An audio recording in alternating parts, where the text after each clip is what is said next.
Buenas tardes, chicos. Disculpen la demora. No podía conectarme. Bueno, vamos a comenzar con la clase de hoy, que es Introducción al Conocimiento Científico. No, perdón. Introducción a la Enfermería.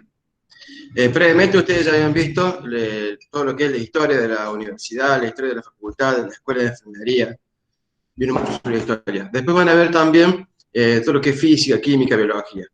Lo que nosotros vamos a ver ahora es todo lo que está ligado directamente a la enfermería, ¿sí? A la carrera que ustedes van a comenzar. A ver, dígame, ¿alguno de ustedes sabe eh, lo que es la enfermería? Contesten por mensajes, así lo hacemos bien didáctico, o por micrófono, no importa. Ahí tiene micrófono que va a hablar. ¿Alguno sabe lo que es la enfermería?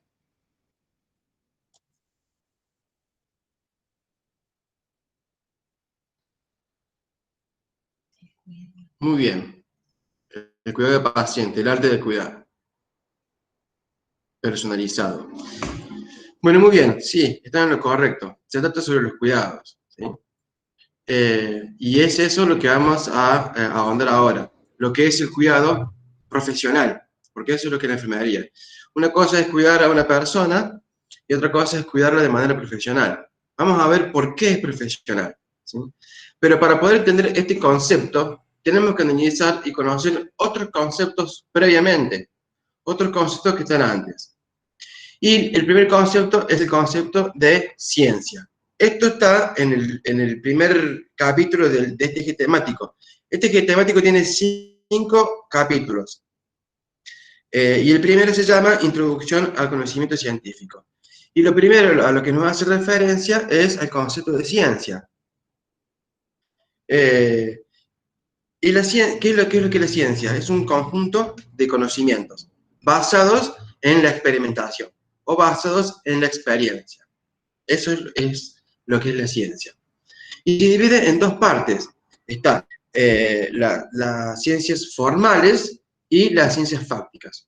Este cuadro de las ciencias formales y ciencias fácticas que están en la primera página de este capítulo, tienen que saberlo muy bien porque se lo van a tomar. Yo les voy a explicar cuál es la diferencia de cada una. Las formales son aquellas ciencias que estudian los objetos y existen solamente en la mente de uno, en la imaginación de uno. Por ejemplo, los números. La ciencia de las matemáticas está dentro de estas ciencias formales. En cambio, las ciencias fácticas se basan en el método científico.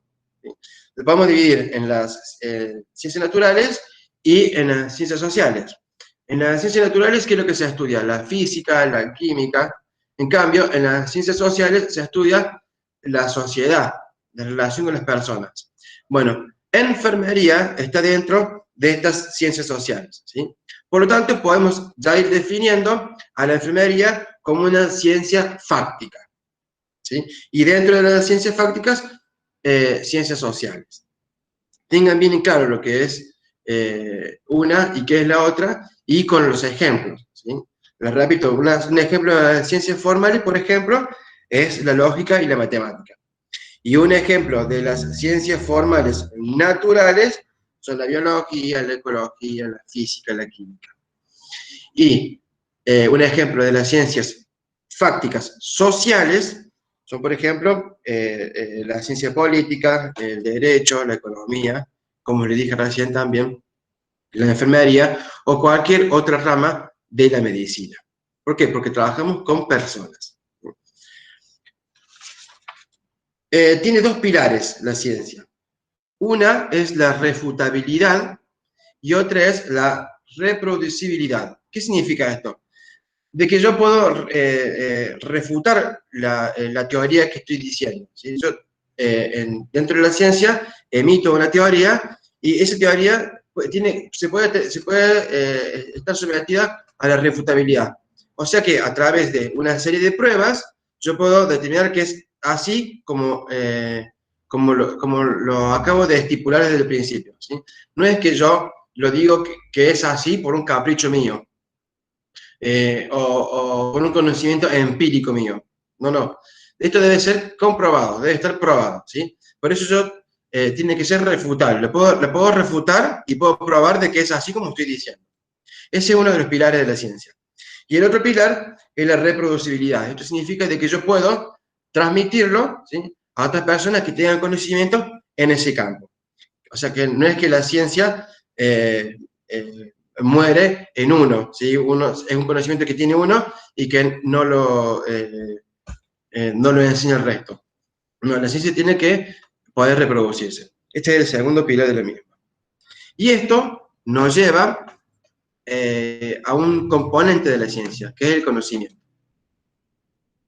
Todas las personas nacemos con conocimiento. No es que nacemos sin este don. Todo lo tenemos. Todo tenemos conocimientos. Y hay diferentes tipos de conocimiento. Está el conocimiento intuitivo, el conocimiento vulgar o común, el conocimiento religioso, el conocimiento filosófico y el conocimiento científico, que es el que a nosotros más nos interesa y es el que vamos a explicar ahora. ¿Sí? Todos estos son conocimientos que nosotros vamos adquiriendo a lo largo de nuestra historia, ¿sí? Ahora vamos a meternos en lo que es el conocimiento científico en sí. ¿A qué nos referimos con conocimiento científico? No es ese conocimiento que nosotros tenemos cuando nacemos, ¿sí?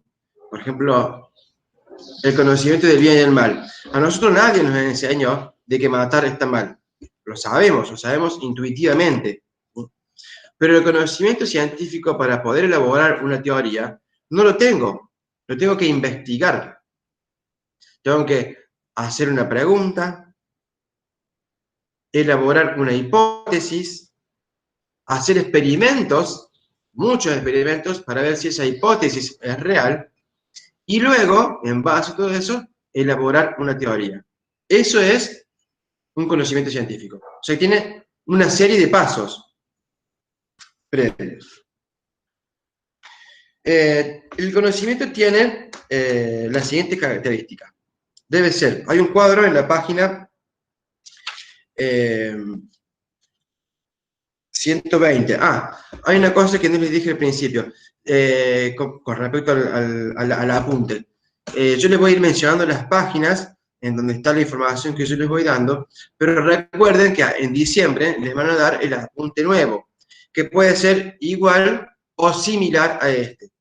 Todos los años los apuntes son los mismos, no cambian 2 páginas. Es muy poco lo que cambia. ¿Por qué? Porque la historia que ustedes vieron no va a cambiar, va a ser la misma historia. Los conceptos de ciencia van a ser siempre los mismos, ¿sí? Y lo que van a ver más adelante de física va a ser lo mismo, ¿sí? Lo que puede llegar a cambiar es en lo que quizás la escuela de enfermería quiera hacer mayor o menor hincapié, ¿sí? Por eso, nosotros le estamos dando ahora una orientación de lo que va a ser el ingreso a la carrera de enfermería. Pero el apunte, que es del 2020, lo van a tener, 2020 y 2021, lo van a tener en diciembre, ¿sí? Pero para aquello que hay una chica ahí que me está diciendo que lo tiene en la página 124, así como ella, muchos ya lo deben tener el apunte, ¿sí? Entonces ustedes vayan estudiando ese, porque el material sigue siendo el mismo. Bueno, en la 124, dice la compañera que lo tiene en el cuadro, de las características del conocimiento científico, que debe ser objetivo, verificable, comunicable, metódico, sistemático, provisorio y predictivo, ¿sí? Ese cuadro también es estudiarlo, porque son las características del conocimiento científico. Y tiene otras 3 características más, que están un poquito más adelante si ustedes avanzan, que es el método científico es un método fundamentado y sistematizado. Tiene mucha relación con todo lo que dije antes, de que uno, para poder decir que esto es así, debe comprobarlo, ¿sí? Y uno, para comprobarlo, tiene que hacerlo a través de un método fundamentado y sistematizado, ¿sí? ¿Qué significa esto? De que yo voy a seguir una serie de pasos previamente estipulados para poder llegar a determinada conclusión. No es que yo para realizar una investigación voy a empezar por donde a mí se me ocurra. No, hay una serie de pasos que hay que respetar y por eso se refiere a que es sistematizado. También es un método empírico. ¿Saben lo que es empírico? Significa Por medio experiencia. de la práctica. Muy bien. Por medio de la práctica. Excelente. Bueno, el método científico se rige por la práctica, por el experimento, por experimentar, por la experiencia. De ahí nace el conocimiento científico. No nace de conocimientos que yo haya tenido previamente, ¿sí? Por ejemplo, yo sé que Perón fue presidente de la Argentina. Lo sé. Y es así, porque la historia lo dice. Pero yo no viví en ese tiempo. No lo viví. No lo experimenté, ¿sí? Entonces, ese no es un conocimiento científico. Es un conocimiento basado en la historia, basado en lo que dicen los libros. Para que yo pueda acceder a un conocimiento científico, tengo que experimentarlo, ¿sí? Tengo que hacer un experimento. Y por último, es un método experimental, justamente, relacionado con la experiencia. Dentro de la ciencia, es dentro de la ciencia, que estamos analizando ahora, todo lo que es los conceptos de la ciencia, los conceptos de conocimiento. Bueno, dentro de esta ciencia que estamos estudiando, es donde debe desarrollarse el cuerpo de conocimiento enfermero. Y acá llegamos ya a lo que es enfermería. ¿Por qué dijimos todo lo que dijimos antes de empezar a hablar de enfermería? ¿Por qué? Porque la enfermería es una ciencia.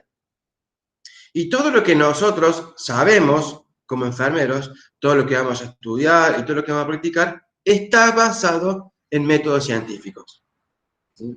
No es que determinada acción de enfermería que yo vaya a hacer, la voy a hacer porque a mí se me ocurrió hacerla de determinada manera. No, antes de hacerla, hubo un estudio previo, hubo una experimentación, hubo un método científico para poder llegar a determinadas teorías y conclusiones. O sea que todo lo que nosotros vamos a hacer ya está probado y está comprobado científicamente. Esta es la diferencia de los cuidados y de los cuidados profesionales, ¿sí? Porque uno puede decir, por ejemplo, ¿qué es la enfermería? Y la enfermería, por ejemplo, es poner inyecciones o tomar la atención. Sí, eso es una parte de la enfermería, pero doña Pocha, que vive acá a la vuelta de mi casa, también pone inyecciones. Y también toma la atención. Y no es enfermera, ¿sí? Enfermería, la carrera de enfermería profesional que ustedes van a emprender, es una carrera profesional. ¿Por qué? Porque está basada en la ciencia. Y cada cosa que ustedes hagan, lo van a tener que fundamentar. Ya van a ver después, cuando veamos al final de esta unidad el proceso de atención de enfermería, que cada cosa que ustedes hagan, tienen que decir por qué lo hacen. Por eso, en el primer año, lo primero que tienen es morfisiología o morfología. ¿Por qué? Porque si no conocen el cuerpo humano, que con el que van a trabajar, ¿sí? ¿Cómo van a trabajar si no lo conocen? Entonces, por eso decimos que es una carrera profesional, ¿sí? Porque incluye muchísimos conocimientos y es una ciencia. ¿Quién fue la primera persona que tomó la carrera de enfermería como una profesión? Esta fue Florence Nightingale, que se dice que es la madre de la enfermería.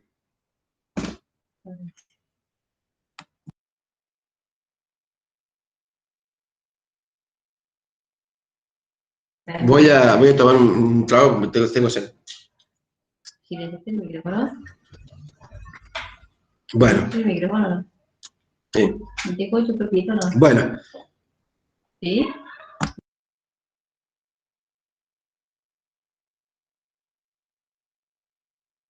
Bueno, vamos a comenzar con Florence Nightingale, que tienen un cuadro de Florence. Yo le digo en qué página lo tengo yo. Yo lo tengo en la página 124. Ahí me dice Daniel Reynoso en la página 128.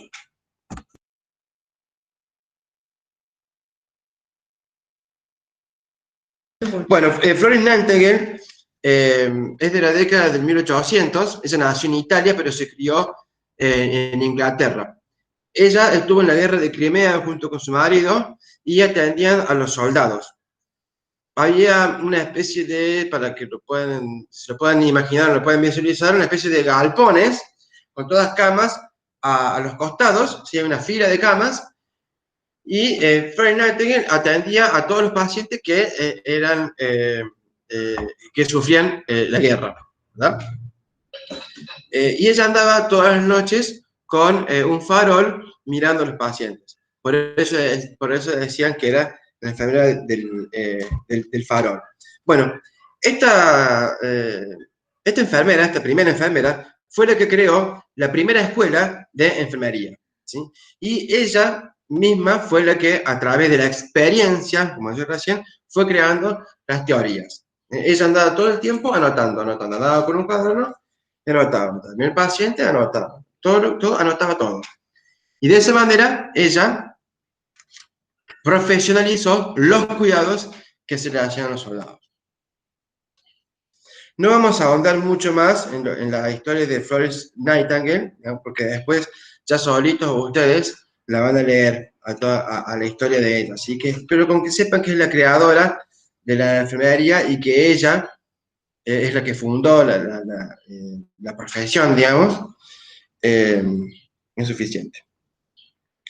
Bueno, para que sea ciencia y para que sea una disciplina. ¿Alguna dificultad? ¿Me escucha bien? ¿Te escuchan bien? ¿O se escucha Se mal? lo escucho un poco bajo. Se Bueno, escucha bien, profe. Bueno, gracias. Bueno, fenómenos nucleares de la disciplina enfermera. Hay 4 fenómenos que nuclean la enfermería, ¿sí? Mira, hay una película de Florence, me están diciendo ahí en un mensaje. No sabía que había una película de Florence. Sería interesante verla. Yo voy a ver. Bueno, hay 4 fenómenos nucleares, 4 fenómenos que nuclean nuestra profesión. ¿Por qué? O sea, porque nuestra profesión tiene que basar en algo. O sea, algo yo tengo que estudiar. ¿Qué estudio yo? Bueno, estudio la persona, el entorno, la salud y el rol profesional, que es el cuidado. ¿No? En esos 4 pilares yo me voy a apoyar para estudiar enfermería. ¿Lo repetimos?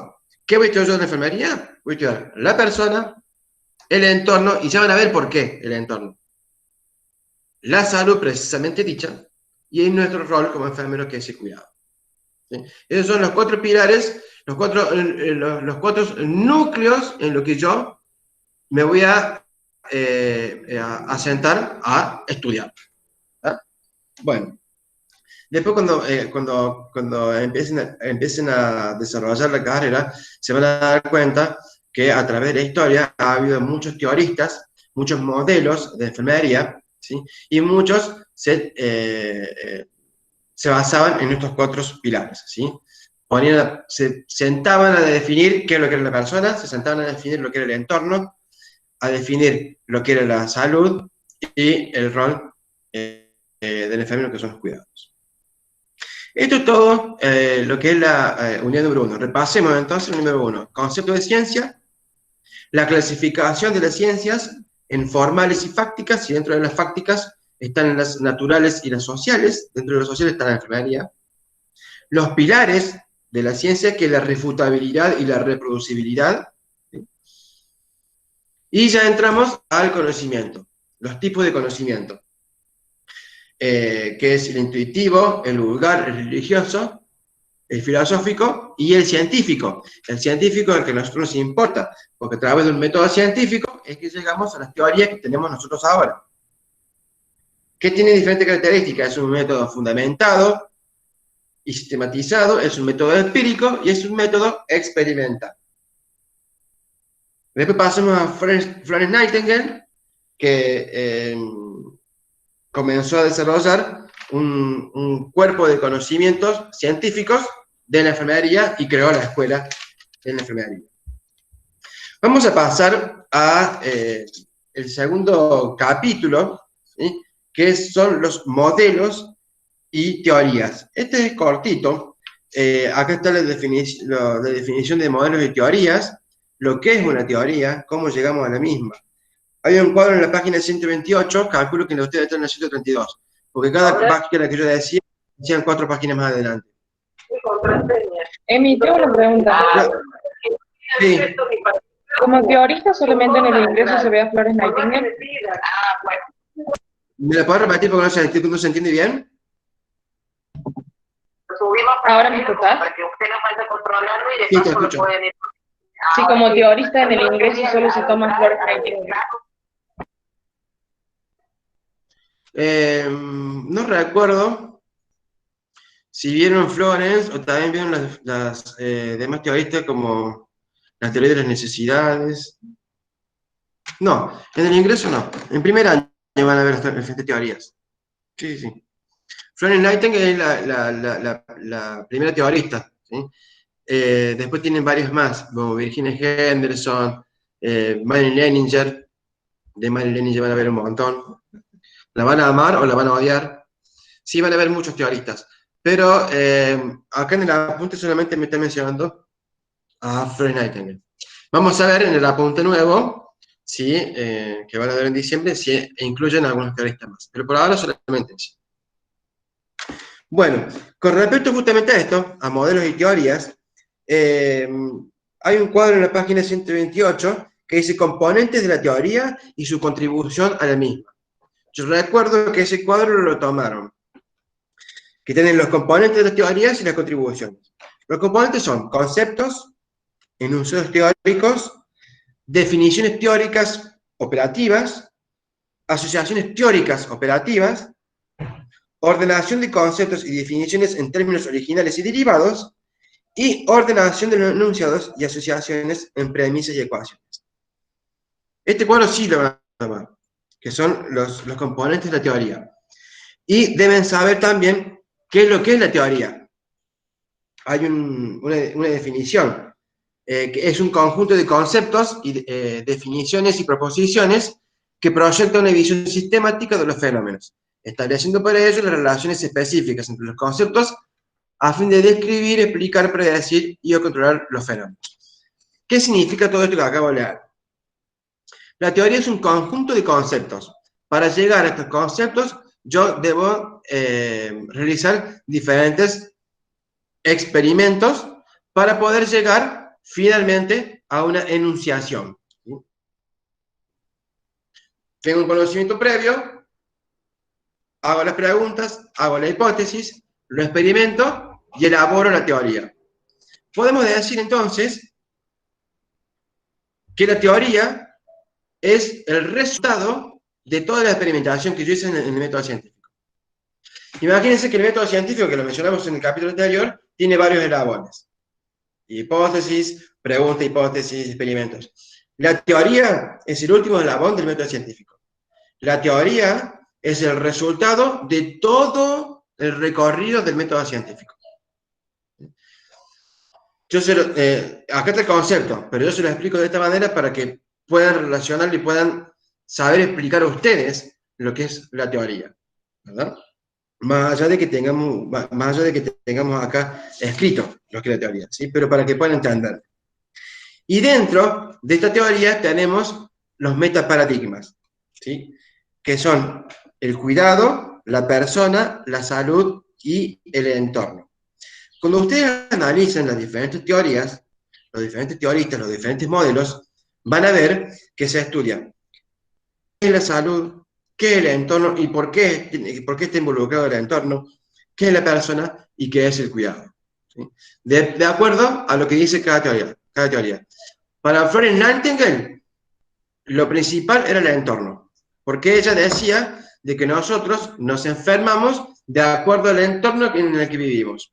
El entorno está relacionado en nuestra salud e enfermedad. Esa es la teoría de ella.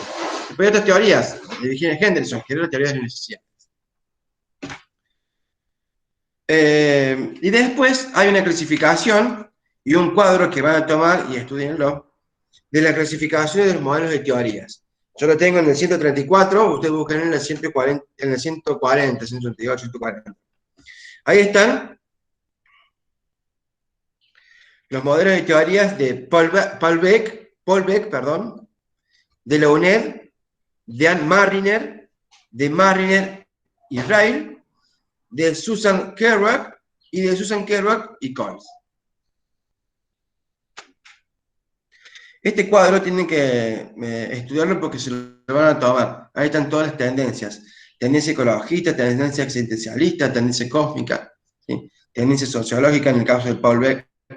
Después en la UNED tenés la tendencia naturalista, tendencias de suplencia y ayuda, tendencia de interrelación. Y así, cada uno de estos teoristas, a lo largo de la historia, fueron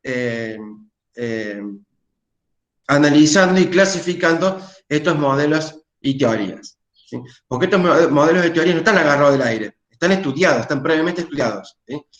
Y todas estas personas fueron buscando cosas en común de estos modelos de teorías y formaron estos, y le dieron esta clasificación, ¿sí? A lo largo de la historia. Fíjense que Paul Beck arranca en 1976 y Kerouac 20 años después, en el 96. Esta clasificación, estas escuelas, estudiensela sí o sí a todas. Ese cuadro, porque entra, sí o sí. Bueno, ya había dicho que la unidad número 2 era cortita, sí, es eso nomás, lo que es el concepto de modelo de teoría y la clasificación. Vamos a pasar a lo que es la unidad número 3, que ya empezamos a meternos en el proceso de salud-enfermedad, o sea, en lo que es la salud, la enfermedad y el proceso de enfermar, ¿sí? Lo primero que van a ver es la historia. La historia de la humanidad, ¿sí? Relacionada con la salud. En la prehistoria, la salud estaba en manos de los magos y de los sacerdotes, porque se creía de que las enfermedades eran por fuerzas de demonios, ¿sí? Por fuerzas mágicas. Entonces, ¿quiénes curaban? Los magos. ¿Quiénes curaban? Los sacerdotes, ¿sí? Se pensaban de que la gente estaba endemoniada. Entonces, al atribuir las enfermedades a los demonios, la curaban los magos. Después, con el correr del tiempo, apareció un buen señor griego que se llama Hipócrates. Hipócrates empezó ya a analizar el cuerpo humano, decir que había humores. ¿Me escuchan bien ahí? Sí, sí, se escucha. Bueno, muy bien. Decía que Hipócrates fue la primera persona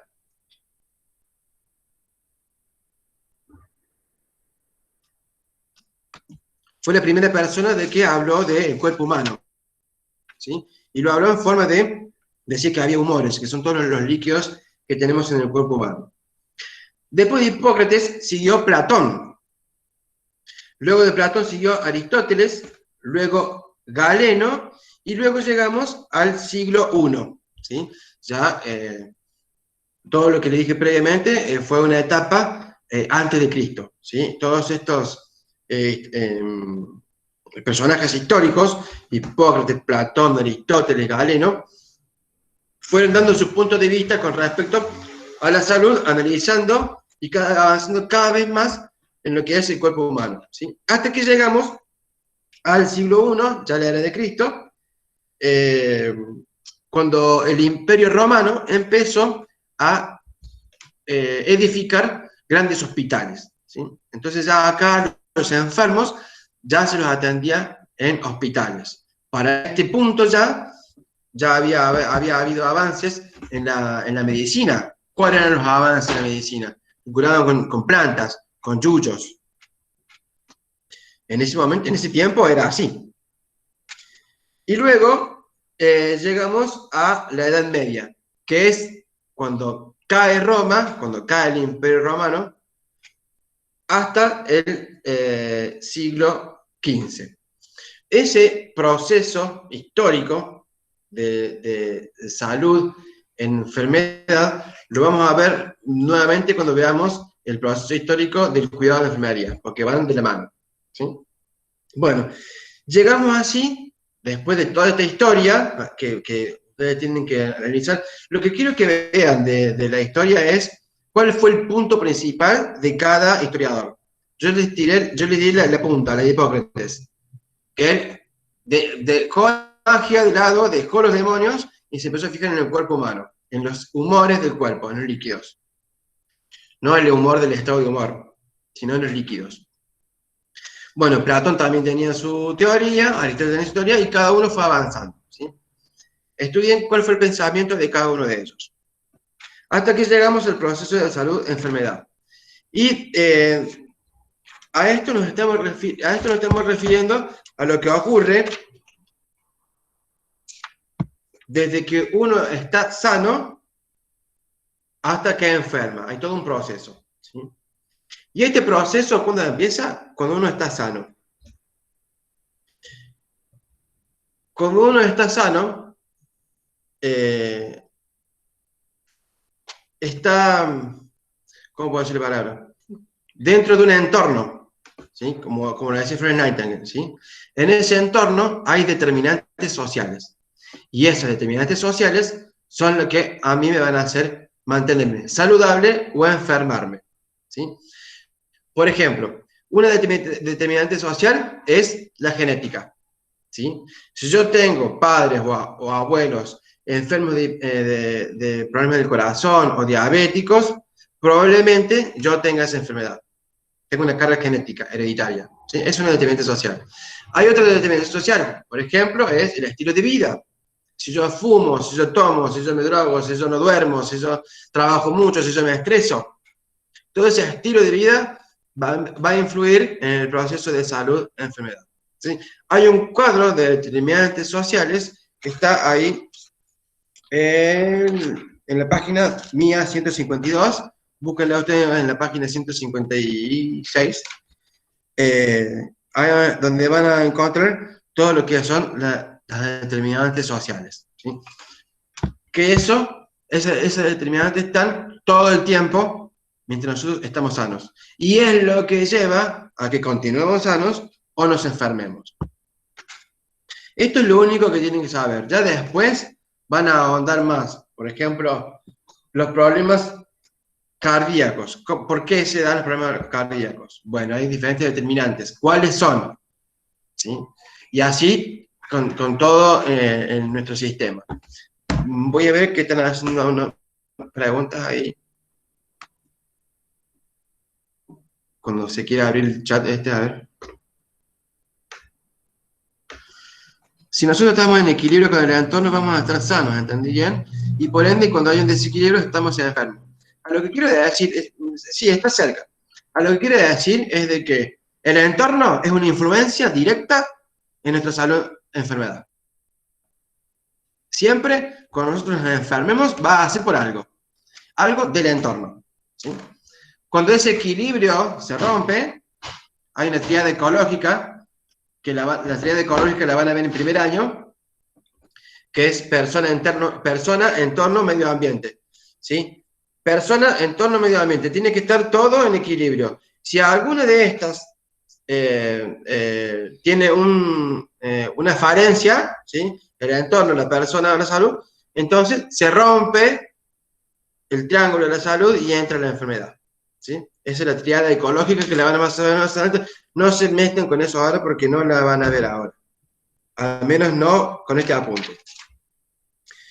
Bueno, vamos a avanzar ya casi a la última parte, que es la unidad número 4, que es el cuidado de enfermeros. Recuerdan que yo les dije de que el cuidado enfermero va de la mano con la historia de la salud y la enfermedad, ¿sí? Bueno, se divide en 5 etapas el cuidado enfermero, ¿sí? Primero vamos a tratar de diferenciarlo porque si no vamos a saber de qué están hablando. Estuvimos hablando todo el tiempo recién de la historia de la salud y de la enfermedad, y ciencia y conocimiento y todo más atrás. Ahora vamos a ver la profesión de enfermería, o sea, el cuidado de las personas, ¿sí? Bueno, de esto se trata este capítulo, el cuidado de enfermero, unidad número 4.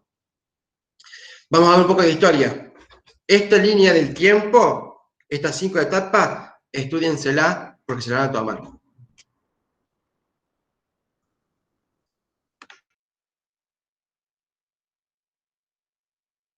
Bueno, En la primera etapa de esta línea de tiempo, de estas 5, es la etapa doméstica del cuidado. Y se divide en dos partes: la prehistoria y las civilizaciones antiguas.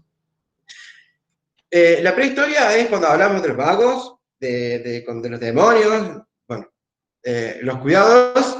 En este caso, el mago te decía lo que tenías que hacer, o el sacerdote te decía lo que había que hacer, ¿sí? A esa etapa no estamos refiriendo. Luego llegaron las civilizaciones antiguas. Las civilizaciones antiguas, Roma, acuérdense que Roma hizo grandes hospitales. Los griegos empezaron a estudiar el cuerpo humano, ¿sí? Bueno, estas civilizaciones antiguas están dentro de esta primera etapa, dentro del cuidado de enfermería. Luego está la segunda etapa, que es la etapa vocacional del cuidado, ¿sí? En esta etapa coincide con el pensamiento cristiano, cuando aparece Cristo en el primer siglo.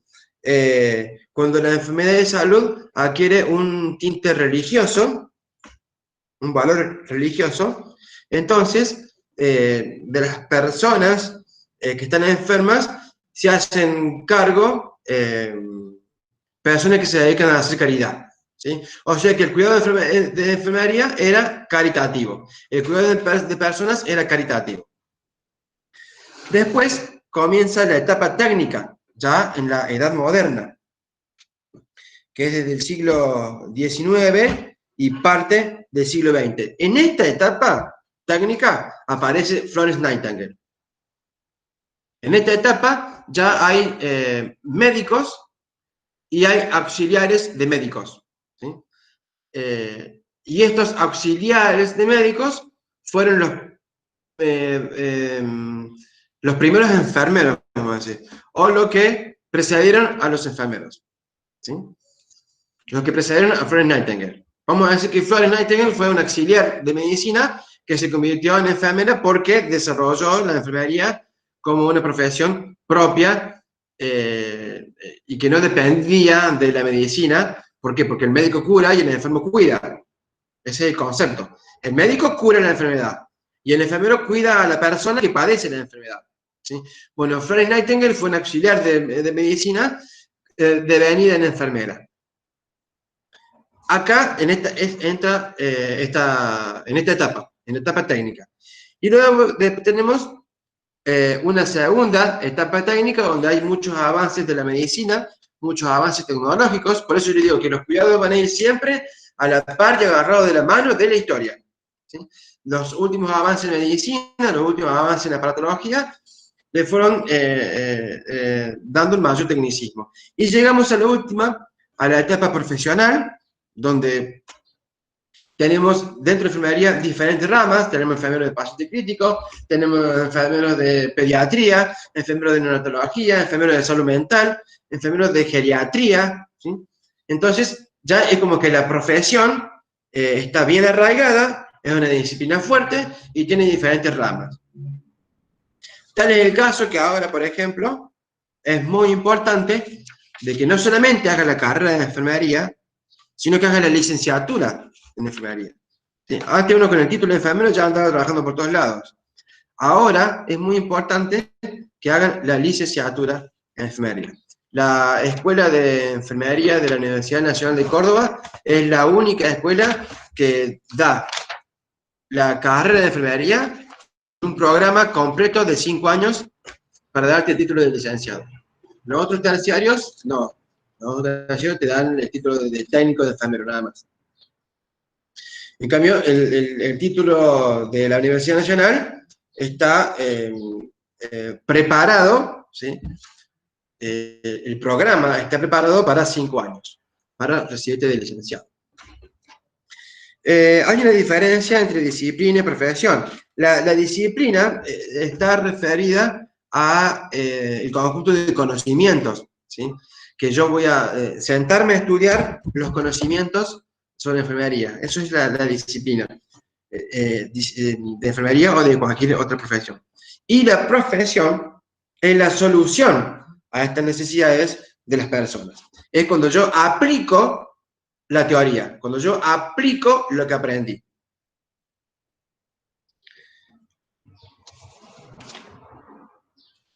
Y pasamos al último punto, la unidad número 5, que son los métodos de actuación de la enfermería. Repasemos, vimos al principio ciencia, concepto de ciencia, lo que es conocimiento. Luego vimos lo que son los modelos y las teorías, o sea, de que la teoría es el resultado de todo ese proceso de método científico. Luego llegamos a la historia de la salud y de la enfermedad, ¿sí? Luego la historia de los cuidados de enfermería, y ahora vamos a ver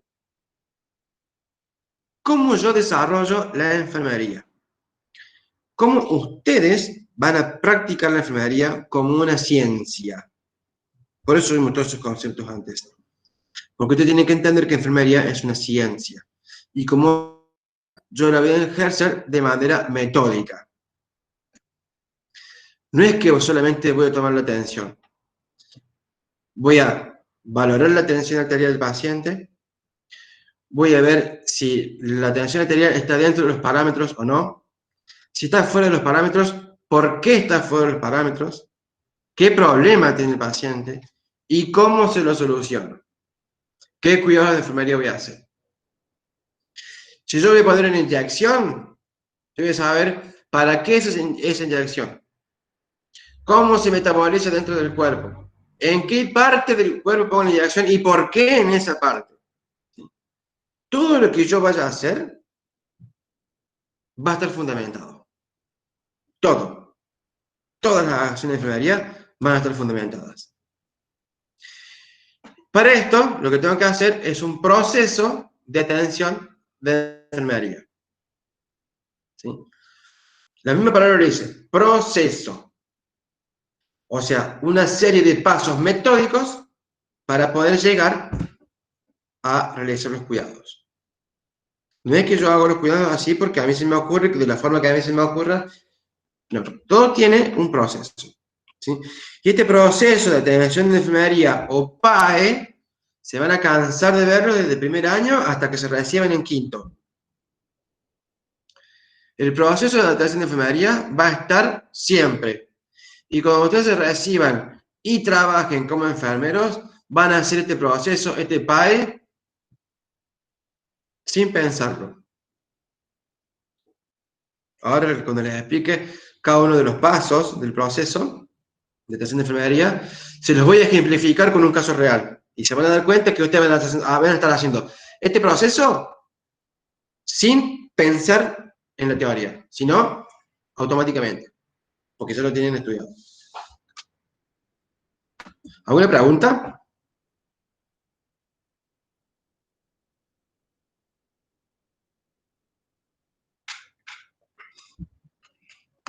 ¿Hay diagnósticos enfermeros en el ingreso? Ahora cuando lleguemos al diagnóstico, vamos a hablar de eso. Ahí vamos a llegar ahora. Tiene 5 etapas el PAE. Valoración, diagnóstico, planificación, ejecución y valoración. En la valoración, ¿qué es lo que es la valoración? Primero, valorar es observar y preguntar. Si una persona viene a la guardia y me dice de que está con vómitos y de dolor de cabeza, yo no me voy a quedar solamente con eso. Yo tengo que empezar a indagar, tengo que empezar a preguntar. ¿Sí? Bueno, la observación, que ya vamos a ver cómo se hace la observación, y la entrevista es la base de esta valoración. ¿Para qué me sirve a mí la valoración? Para empezar a planificar los cuidados de enfermería. Si esta persona tiene esto, yo voy a hacer esto. Si esta persona tiene esta otra cosa, yo voy a hacer esto. Si esta persona tiene esto por esto, entonces yo voy a hacer esto. ¿Sí? Todo lo que yo vaya a hacer comienza aquí. Este es el génesis. Comienza con la valoración. Como le dije recién, hay diferentes formas de recoger los datos. ¿No? Esperen un segundo porque se me está acotando la batería de la computadora, la tengo que enchufar. En un momento, por favor, que enchufe la computadora.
Bueno, aquí estamos. Hasta el lugar me tuve que cambiar por el enchufe.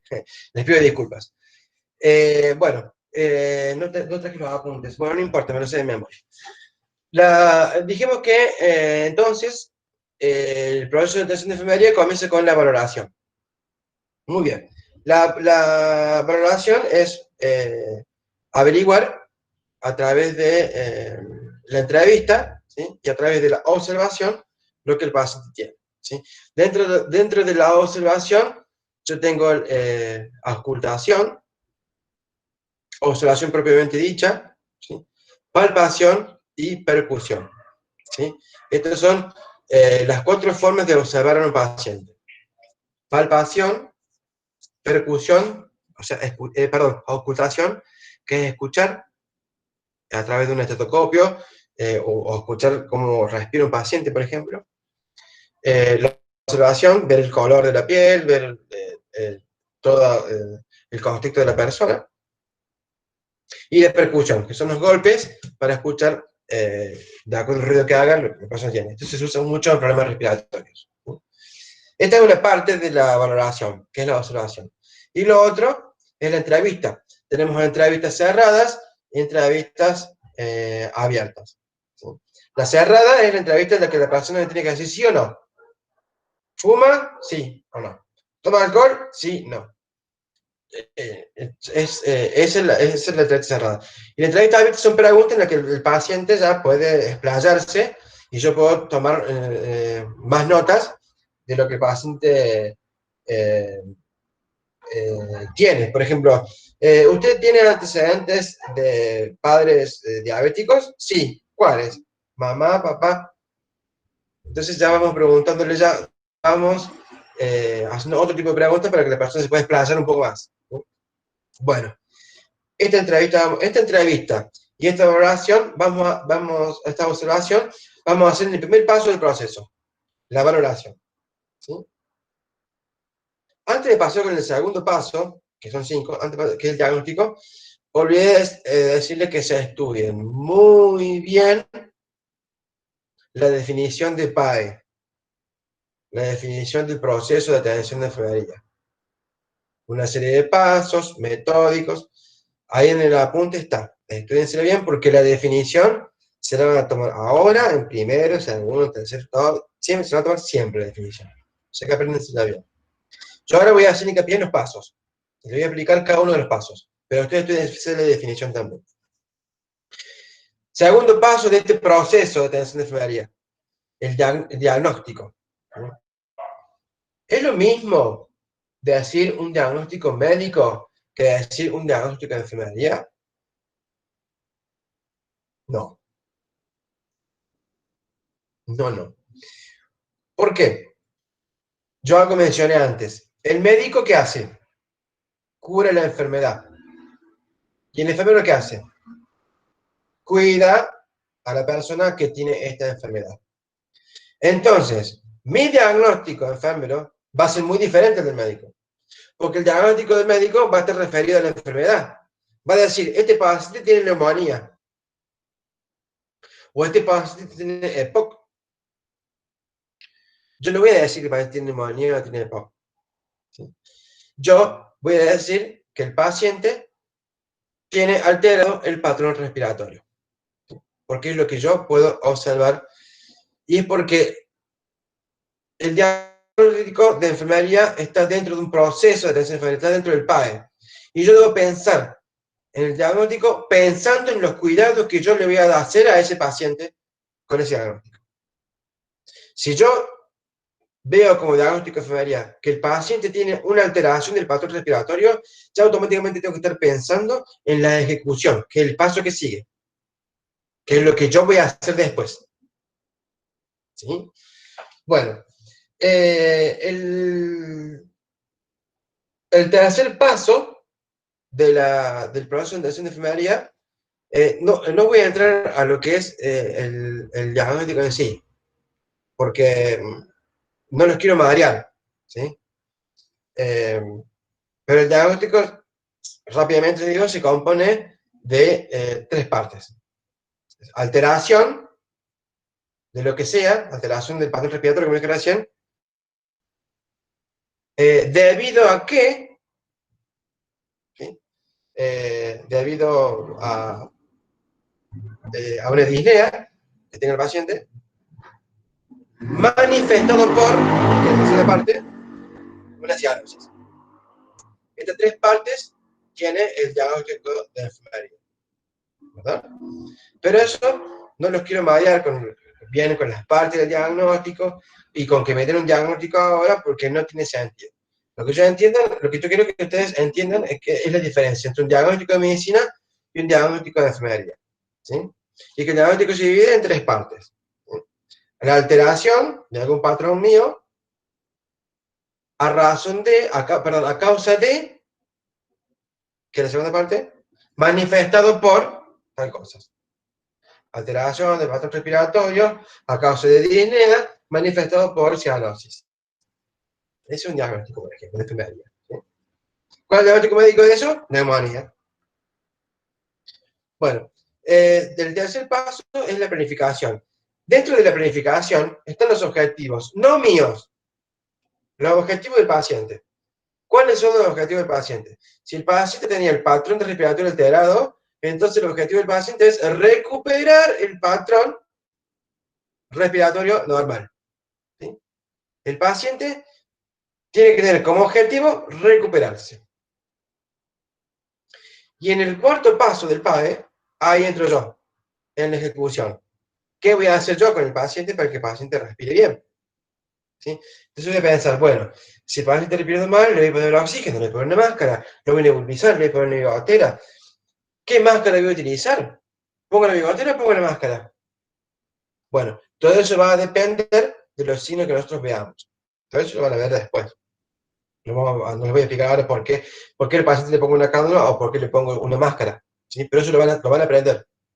Lo importante que ustedes aprendan ahora es este paso del PAE, que es el cuarto, ¿sí? La ejecución. Acá está lo que yo voy a hacer con el paciente, ¿sí? Y por último está la evaluación, en donde yo observo si el tratamiento que le dimos al paciente, si los cuidados que nosotros le efectuamos, tuvieron efecto o no. Si hay algo que ande mal, que no funciona, volvemos para atrás. Valoramos de nuevo, vamos a ver qué es lo que anda mal, qué es lo que no funciona. Hagamos un nuevo diagnóstico, hagamos un nuevo objetivo, una nueva ejecución, una nueva planificación. Esa debe ser la evaluación, ver si todo lo que hicimos dio el resultado que esperamos. Y si no, volvemos y hacemos todo nuevo de otra manera, ¿no? Bueno, ¿por qué les decía yo que ustedes se van a tratar de hacerlo en primer año, en segundo año, y se van a romper la cabeza para hacer un diagnóstico, se van a romper la cabeza para hacer la planificación, para hacer la ejecución, hasta la valoración misma? Y después se van a dar cuenta, con la experiencia, de que ustedes hacen un PAE sin darse cuenta. Por ejemplo, yo entro a la habitación del paciente, estoy trabajando en un hospital, entro a la habitación del paciente, abro la puerta y lo veo al paciente que está no azul, negro, de este color. Está azul, está sin oxígeno, está muriendo por falta de oxígeno. Automáticamente, yo me voy a ir a la oficina de enfermería, voy a meter la máscara, se la voy a colocar al paciente, voy a abrir el oxígeno y me voy a quedar al lado de él hasta que el paciente se recupere. Y cuando se recuperó, y voy a ver, mientras se recupera, le voy a tomar la tensión, le voy a saturar el oxígeno, lo voy a estar observando y voy a ver si esta máscara le sirvió o no. Si no hizo efecto de máscara, usar otra máscara.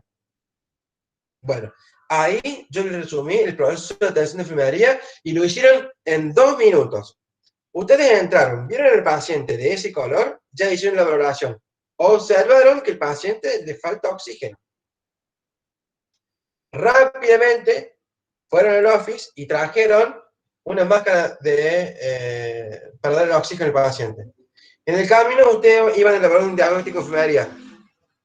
Paciente con el patrón respiratorio alterado, a causa de una disnea manifestado por una cianosis pronunciada.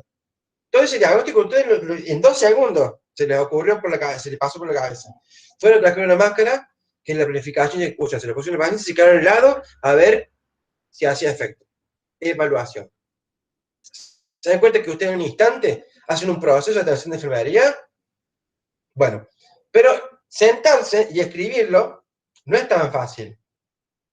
No es tan fácil. En la práctica sí, después uno lo hace fácil. Por eso, los que idearon este proceso de atención de enfermería, lo hicieron luego de ser enfermeros empíricos, luego de la experiencia. Ellos observaron cómo se atiende un paciente, cómo se cuida un paciente, y dijeron, ah, esto es un proceso, esto es metódico, esto tiene una serie de pasos, hay que hacerlo así, así, así, y lo escribieron. Y es lo que nosotros hacemos ahora, es nuestro método científico para atender a un paciente. Hay una parte del PAE que la van a ver en el primer año, que está en la ejecución, que es un paréntesis, digamos, que se abre y dice, ¿por qué yo hago lo que voy a hacer? ¿Por qué en vez de ponerle la máscara no le pongo una cánula nasal? Eso es la fundamentación. ¿Sí? Eso es lo que a mí me habilita como profesional. Yo estoy haciendo algo fundamentado, ¿sí? Fundamentado y con ciencia. ¿Sí? Por eso es que empiezan a hablar de ciencia desde el principio, porque está relacionado. Bueno, en resumen, esos son los 5 capítulos de esta segunda unidad que es Introducción a la Enfermería. No es complicado, pero lo que les recomiendo es que se graben los cuadros. Todos los cuadros que ustedes vean, que son cuadros comparativos, que están en la punta, estudienlos. Los cuadros de modelos, la clasificación de modelos de teorías, los cuadros hay un cuadro de PAE que está en la última página de este unidad número 5. Estudien los pasos del PAE.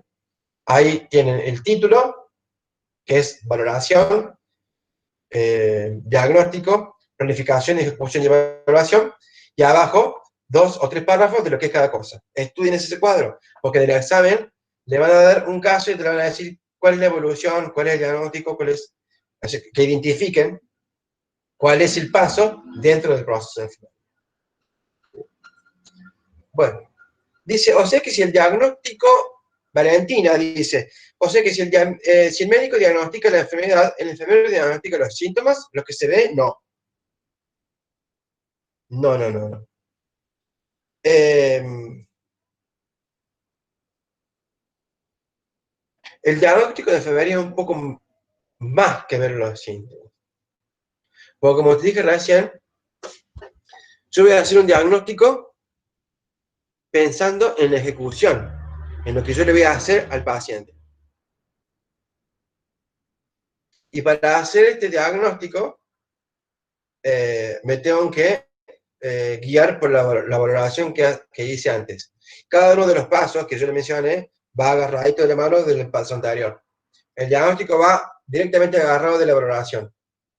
O sea, la valoración, o sea, toda la observación que yo hice, los signos vitales del paciente, la entrevista que hizo el paciente, de ahí yo saco lo más importante, lo registro, lo jerarquizo a ver cuáles son los problemas más importantes del paciente, y después hago un diagnóstico, en base a esa valoración.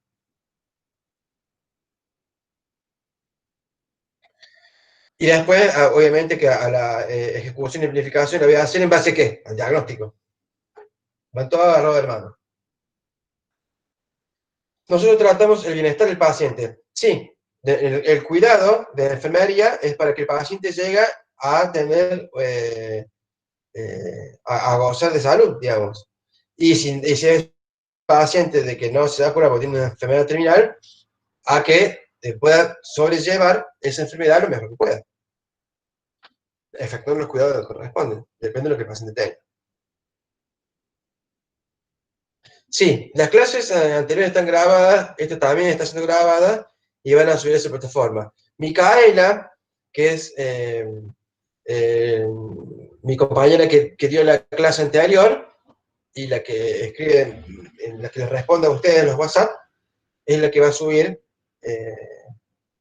esta clase. Y así que después se le va a pasar el link seguramente. Bueno, si tienen alguna otra pregunta, háganla ahora por el chat. Yo me quedo un ratito más leyéndolas y respondiéndolas, ¿sí? Y bueno, siéntanse a leer, siéntanse a estudiar, y a fin de año, cuando esté el módulo nuevo, Nos vamos a encontrar nuevamente para hacer un repaso y para estudiar más a fondo todo lo que vimos ahora. Lo que vimos ahora es simplemente un pantallazo para que ustedes se orienten, ¿sí? Para que ustedes se orienten a dónde van encaminados, ¿sí? Después vamos a ir más a fondo. Así que nos vemos en la próxima clase. Me quedo un ratito más para responder preguntas si quieren hacer alguna, ¿sí? Muchas gracias por su atención.